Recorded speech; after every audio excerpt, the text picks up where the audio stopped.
Assalamualaikum warahmatullahi wabarakatuh. Selamat berjumpa kembali dengan channel Putra.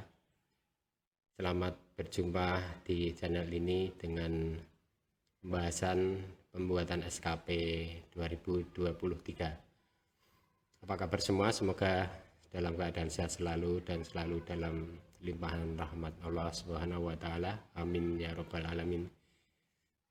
Baiklah, dalam video ini kita secara khusus akan membahas cara membuat SKP 2023 di kinerja BKN, khususnya untuk jabatan pelaksana pengelola data.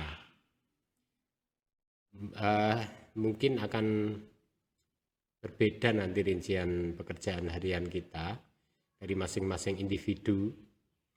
Misalnya pekerjaan harian saya diantaranya mungkin ada pekerjaan kepegawaian, tetapi di lain sisi mungkin juga dari masing-masing yang lain tidak seperti itu. Maka untuk itu perlu dibuatkan dulu pemetaan secara rinci, pemetaan dari rincian pekerjaan harian kita masing-masing. Jadi disilahkan untuk menyesuaikan isiannya sesuai pekerjaan harian masing-masing dan dipetakan agar lebih enak. Gambarannya adalah apa yang akan kita rekam nanti di aplikasi ini adalah dari sasaran strategis kita dalam perjanjian kinerja yang telah kita buat. Misalkan seperti ini, ya ini nanti di sasaran strategis ini nantinya yang akan kita inputkan dalam SKP kita yang berupa rencana RHK kita.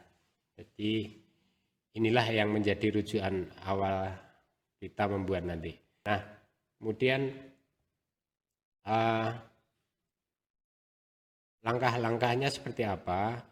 Langkah-langkahnya adalah yang pertama yang perlu disiapkan adalah menyiapkan draft SKP tahun sebelumnya. Ini untuk mengevaluasi dan mungkin hanya sedikit berbenah ketika RHK kita sesuaikan di tahun ini. Juga kita bisa melihat RHK atasan kita sebagai referensi yang akan kita intervensi nantinya. Kemudian yang kedua yang perlu kita siapkan dalam menyusun ini adalah menginventarisir dulu rincian pekerjaan harian kita. Jadi kita kumpulkan apa saja aktivitas pekerjaan harian kita yang nantinya untuk mengisi detail dari rencana aksi dan bukti dukung yang bisa kita lampirkan. Kemudian yang ketiga, kita bisa mengelompokkan rencana pekerjaan harian kita itu, rincian pekerjaan harian kita itu ke dalam RHK. Jadi misalkan kita mempunyai jenis pekerjaan yang mirip tentang persuratan, misalkan tata surat menyurat, itu semua memulai membuat, menerima surat, kemudian mencatat, kemudian hingga mengarsipkan, itu kita masukkan misalkan ke dalam satu RHK terkelolanya dan terlaksana administrasi surat menyurat atau persuratan gitu. Atau misalkan yang lain lagi, kita bisa membuat dari rincian pekerjaan harian kita, misalkan bagi yang mempunyai pekerjaan seputar membuat DIPA, ada membuat draft RAP, kemudian tornya, ada merekam di aplikasi Sakti dan sebagainya. Kita bisa jadikan satu menjadi misalkan RHK tersusunnya rencana anggaran belanja DIPA 2024 dan sebagainya. Banyak lagi contoh yang lain mungkin. Jadi maksudnya kita inventarisir itu untuk kita kelompok-kelompokkan menjadi satu RHK tertentu yang kemudian nanti rincian-rincian itu akan kita isikan di rencana aksi. Jadi mungkin seperti ini. Ini pengelompokan yang saya buat.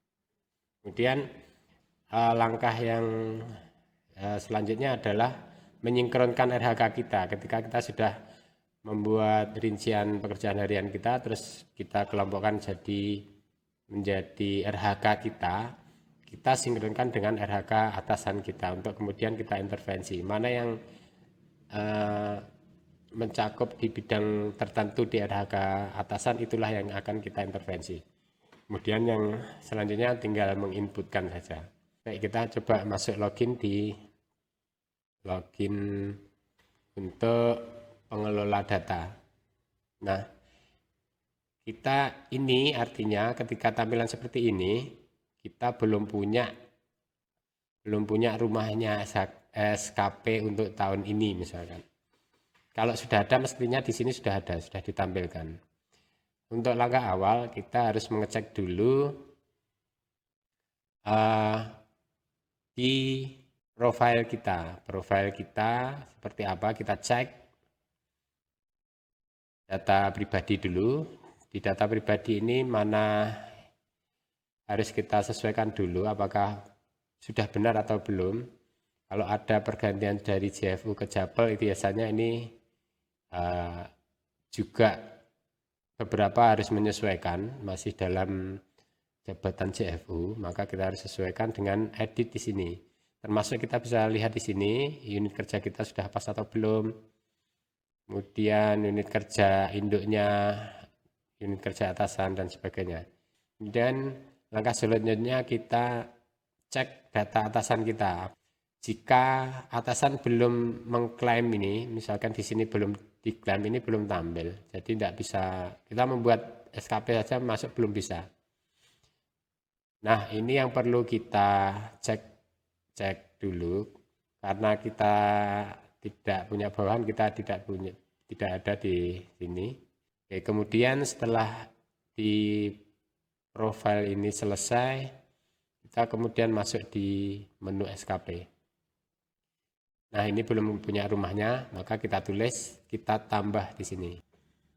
Periodenya 01, kemudian 01 2023, kemudian 31 Desember 2023, dan pendekatannya kuantitatif. Klik OK.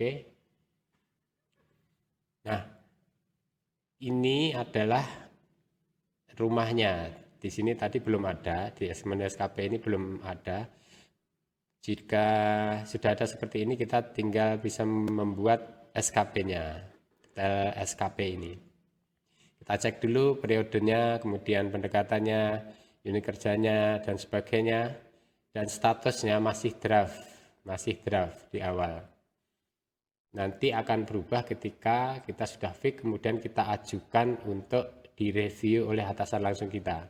Dan ketika reviewnya itu sudah dianggap final dan disetujui, maka status di sini adalah persetujuan. Kemudian ini di bawahnya ada jabatan dan pegawai. Baik, kita mulai. Kita bisa mengedit ini juga ketika belum sesuai di sini. Atau kita bisa menghapusnya di sini. Inilah tampilan ketika membuat SKP, RHK, lihat matrik, cetak, dan ajukan SKP. Nah, ketika sudah selesai membuat, kita nanti bisa ajukan lewat sini. Matrik adalah untuk melihat apakah atasan kita membuat matrik tertentu sehingga kita sudah ada RHK yang diintervensikan langsung oleh atasan kita di sini. Jika di sini kosong berarti tidak ada. Oke, kita kembali. Kita langsung buat tambah RHK. Nah, ini berdasarkan apa yang kita buat tadi. Seperti ini, saya siapkan. Jadi ini RHK atasan langsung. Gambarannya seperti ini. Ada kira-kira 11. Kemudian ini RHK saya. Berikut juga aspek indikator target dan sekaligus saya susun rencana aksinya. Juga bukti dukungnya. Kemudian untuk realisasi ini nanti kita bisa sesuaikan kapan dilaksanakan, nanti akan diisikan ketika kita akan mengisi rencana aksi, bukti dukung, dan realisasinya. Tapi ini perlu kita siapkan dulu, ini dari rincian pekerjaan harian kita yang tadi saya sebutkan di depan tadi, kemudian kita kelompokkan menjadi dalam satu bentuk RHK kita masing-masing. Baik, kita langsung input, misalkan di sini, ini adalah RHK saya sebagai pengelola data, maka di sini ada, kita lihat RHK yang pertama masuk dalam RHK atasan yang kita intervensi terkelola sarana dan prasarana madrasah. Maka kita pilih terkelolanya sarana dan prasarana madrasah. Jenis RHK-nya kita bisa buat utama dan tambahan. Yang utama yang tupoksi kita asli, yang tambahan yang di luar itu. Kita buat utama. Kalau di atasan ada pilihan nanti jenisnya organisasi atau individu begitu. Artinya kalau organisasi itu nantinya akan dibagi habis semua pekerjaannya oleh atasan langsung itu sendiri dan dibagi kepada bawahannya begitu. Kalau di kita sebagai bawahan tidak punya. Kemudian kita isikan RHK-nya. Kita langsung copy saja biar cepat. Ini RHK pertama, kita copy. Paste, oke. Tambah. Kemudian yang kedua sama dari RHK atasan yang pertama. Ini tersusunnya dokumen perencanaan. Misalkan seperti itu, di jenis rincian pekerjaan harian saya adalah menyusun draft proposal. Membuat proposal usulan pembangunan ruang kelas begitu. Kemudian yang ini kuantitasnya 1 dokumen. Yang kedua kita kopikan jenisnya utama RHK, kita pastekan. Kemudian RHK yang ketiga adalah terkelolanya dan terlaksananya administrasi pemeliharaan gedung. Ini masuk di sarana dan prasarana, maksud saya begitu. Tekan tetap di RHK atasan pertama, utama, dan kita pastikan RHK kita. Kemudian untuk selanjutnya masuk di terkelola dan terlaksana administrasi bantuan pendidikan bagi anak kurang mampu dan sebagainya. Ini adalah untuk bos. Jadi misalkan kerjaan harian kita membuat yang di bidang sakti, tentu ada bagian di sini. Karena pengelolaan di dalamnya ada bantuan bos, maka untuk rencana aksinya itu membuat SPP dan SPM, SSP, GU atau LS. Dan kalau laporan mungkin di bendara ya. Maka karena saya yang buat, maka kita isikan. Ini mengintervensi RHK atasan ini utama, kemudian kita pastikan di sini. Terus dari itu kita punya lagi satu tersusun dan terlaksananya administrasi sewa madrasah penerima PIP. Jika masing-masing kita juga dalam pekerjaan harian kita termasuk ini, maka jika tidak, maka tidak perlu dimasukkan, biar teman yang lain. Kemudian untuk yang selanjutnya dari RHK atasan terlaksananya pengelolaan ASN dan seterusnya. Maka di sini RHK saya tentang pekerjaan harian saya adalah membuat laporan kepegawaian, duk dan rekap kepegawaian. Bisa jadi di masing-masing yang lain tidak ada pekerjaan ini, bisa lewatkan. Saya rekam dulu. Sama, kemudian paste. Kemudian yang kedua, terkelola dan terlaksananya administrasi mutasi pegawai.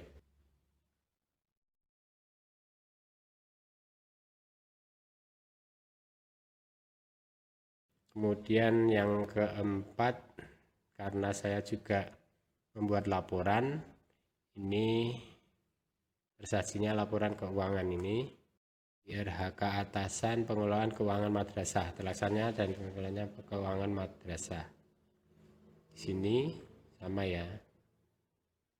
Ya. Pertama, kemudian paste. Kalau sudah ada draftnya, insya Allah cepat sekali ini. Terprosesnya usulan PSP BUMN, kebetulan saya tidak, ini ada teman saya. Kemudian saya yang ini saya mengerjakannya, maka saya buat RHK saya. Ini kemudian utama, pastekan. Kemudian ada lagi yang tersusunnya dokumen perencanaan program kerja dan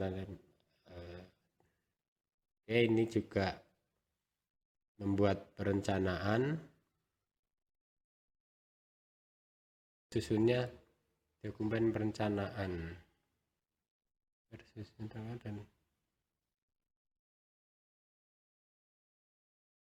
bentar. Ini nih. Oke, utama, kemudian tersajinya laporan dan evaluasi. Tersajinya laporan realisasi anggaran. Pekerjaan harian saya adalah merekam diantaranya capaian output, kemudian merekam realisasi anggaran pada Emonef dan Bappenas dan Smart, EMPA jika masih ada. Tapi kayaknya ini Emonef ini juga sudah ditiadakan sepertinya untuk tahun ini, tapi kita belum pasti, maka saya tetap buat dulu. Evaluasi harga atasannya tersaji laporan dan evaluasi.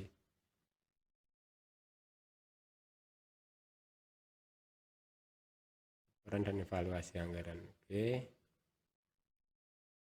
Oke. Kemudian yang ke-8 saya tidak. Kemudian yang ke-9 administrasi pesertaan dan layanan pengadaan barang dan jasa. Ini kebetulan untuk kepegawaiannya saya masukkan di sini.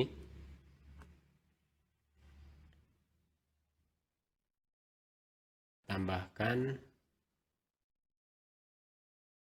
administrasi persuratan. Oke. Utama. Kemudian yang terakhir ada administrasi belanja pegawai dan operasional. Ini kebetulan juga membuat administrasi kepegawaian, meskipun sekarang sudah pindah di Kemenak, cuma masih membuat rekap pembayarannya untuk tukin dan selisih tukin guru ya. Sepertinya masih ada. Maka kita rencanakan di sini di RHK atasan yang kita pilih. Ini pertama, kemudian kita pastikan di sini, oke. Kemudian yang terakhir juga sama di yang membuat administrasi kepegawaian dan belanja pegawai, PPNPN dan GBPNS.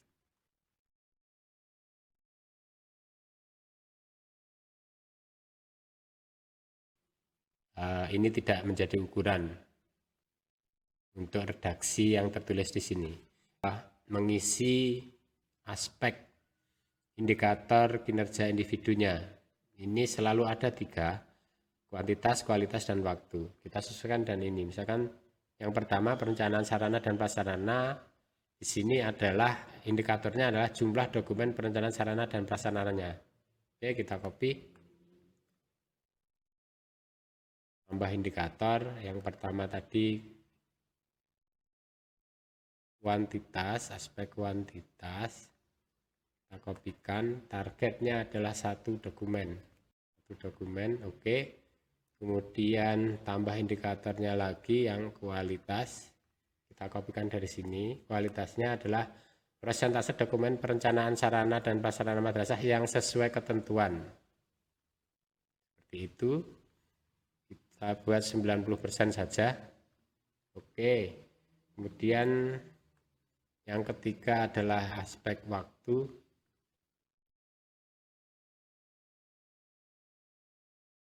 waktunya adalah kita buat 2 bulan. Oke, ini yang pertama sudah. Kemudian yang kedua,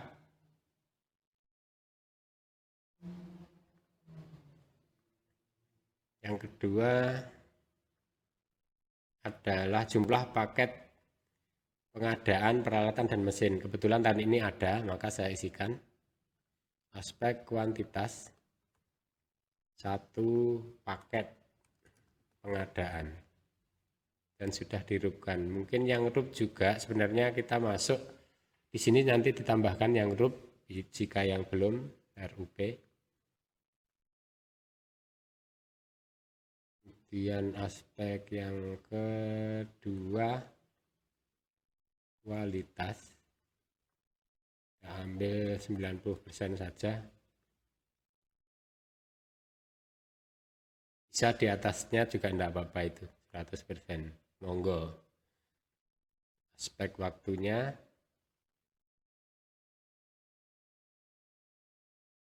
ini adalah 2 bulan.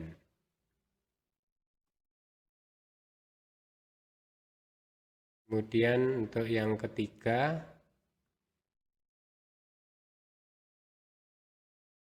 kelolanya dan terlaksananya administrasi pemeliharaan. Nah, ini kebetulan ada pemeliharaan juga. Kita isikan kuantitas. Ini adalah satuannya dokumen, jumlah dokumen. 2 dokumen. Oke. Kemudian presentase dokumen yang sesuai ketentuan. Yang ketiga, kualitas 90% saja. Waktu pelaksanaan 2 bulan. Indikator waktu pelaksanaannya 2 bulan. Oke. Baik, kita teruskan ini. Kemudian untuk indikator yang PIP, indikator kualitasnya, apa tekan. Untuk PIP kita targetnya 15 siswa.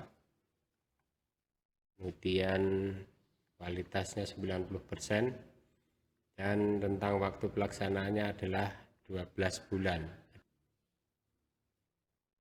Indikator waktunya 12 bulan. Kemudian untuk yang selanjutnya adalah jumlah laporan kepegawaian. Duluan juga membuatnya. Ini jumlahnya adalah 8 laporan. Oke. Kemudian aspek kualitasnya 90%.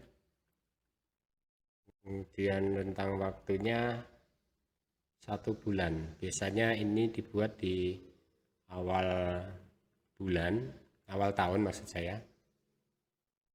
Jadi 1 bulan. Kemudian yang selanjutnya, rekaman mutasi pada aplikasi gaji kita.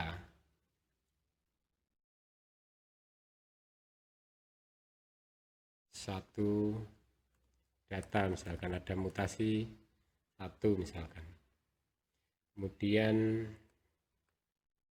untuk kualitasnya 90%. Maaf, tidak saya buat 100% karena saya manusia. Yang rentan waktunya 1 bulan.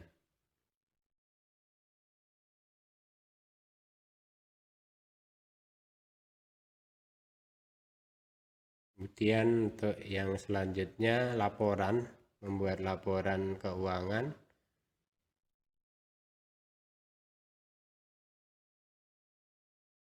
Jumlah laporannya adalah 2, dua laporan.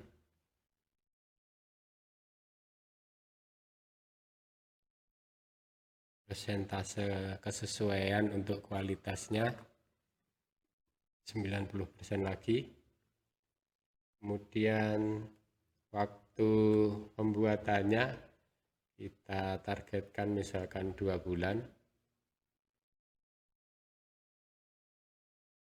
Oke. Kemudian yang selanjutnya adalah dokumen PSP. Karena saya tidak membuat ini, ada teman yang membuat, maka saya tidak membuat, hanya di opnam fisik. Maka jumlah laporan opnam fisik persediaan dan BMN hanya 2, biasanya setiap semester, maka saya isi 2 laporan.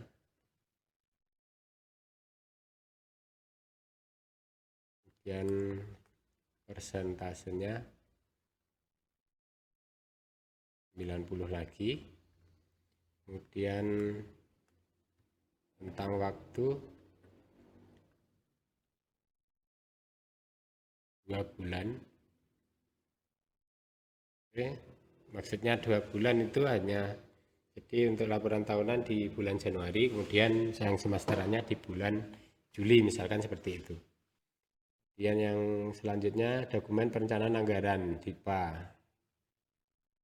Oke, kuantitas. Misalkan kita buat 5 dokumen. Sini saya sebutkan 5 karena diantaranya ada membuat misalkan RAP sendiri, kemudian TAR, ada kemudian merekamnya di Sakti, dan kemudian membuat rincian kertas kerjanya dan sebagainya, termasuk revisinya mungkin. Kemudian aspek yang kedua, kualitasnya kita rekam.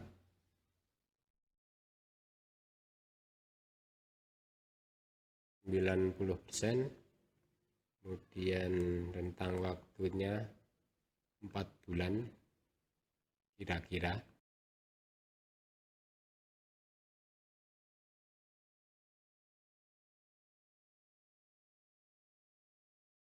Dan yang selanjutnya adalah jumlah laporan realisasi anggaran. Nah, ini mungkin kita bisa sesuaikan nanti jika sudah pasti apakah masih diberlakukan atau tidak di e-Monef itu. Ini saya tulis 24. Kita buat tetap 24 dulu. 24 laporan. Dan aspek kualitasnya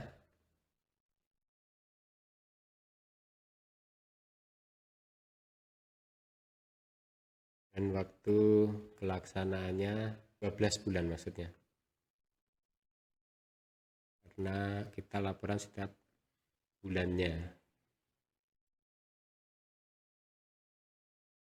Dan yang selanjutnya jumlah surat kepegawaian yang terkelola dan teradministrasi.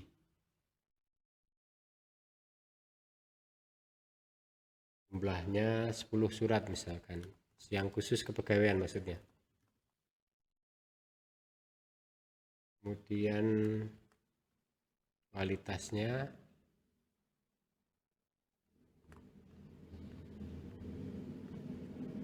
waktu pelaksanaannya selama 12 bulan. Karena tidak bisa memprediksi, maka kita pakai 12 bulan. Kemudian yang selanjutnya adalah berkas administrasi kepegawaian dan belanja pegawai, maksudnya yang keuangan ini. Itu adalah 30 berkas. Misalkan itu yang saya maksud di sini adalah membuat rekap pembayaran tunjangan kinerja, kemudian selisih tukin, dan juga merekam SK kepegawaian pada aplikasi gaji kita, seperti itu. Disesuaikan hitungannya berapa di masing-masing individu mungkin berbeda.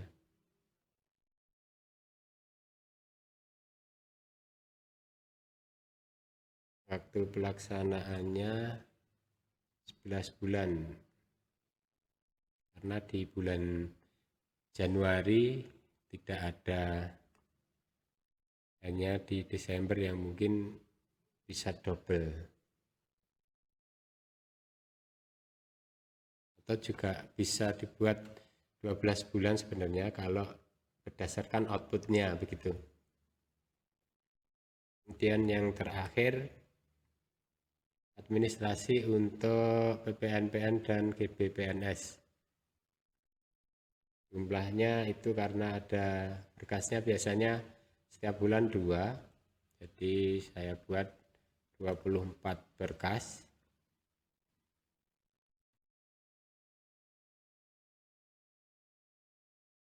Kemudian aspek kualitasnya 90%, dan waktu pelaksanaannya adalah, kita hitung outputnya saja, jadi agar 12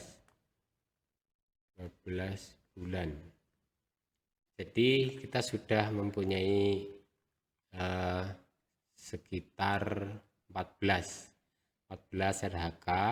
Bisa jadi juga kita akan ada tambahan dari atasan langsung kita, misalkan ada intervensi tertentu kepada langsung dari atasan kita juga tidak tahu, misalkan ada semacam penugasan atasan dalam kedinasan lain, misalkan juga bisa dituliskan di sini, atau langsung dari penunjukan dari atasan. Kita sudah merekamnya semua, berikut juga dengan indikatornya. Nah, dari sini kita bisa lihat dulu matrika, ada intervensi dari atasan langsung mengintervensi kita begitu, biasanya ada di sini tambahan. Kita kembali lagi. Nah, nanti kita akan mengisikan rencana aksi di sini. Jadi di menu penilaian, di sini penilaian, kemudian kita isikan di sini. Maka video ini saya akhiri dulu agar tidak terlalu panjang, mohon maaf. Mohon maaf jika ada salah kata, dan mohon subscribe-nya jika berkenan untuk perkembangan dari channel ini. Saya ucapkan terima kasih. Mohon maaf dan wassalamualaikum warahmatullahi wabarakatuh.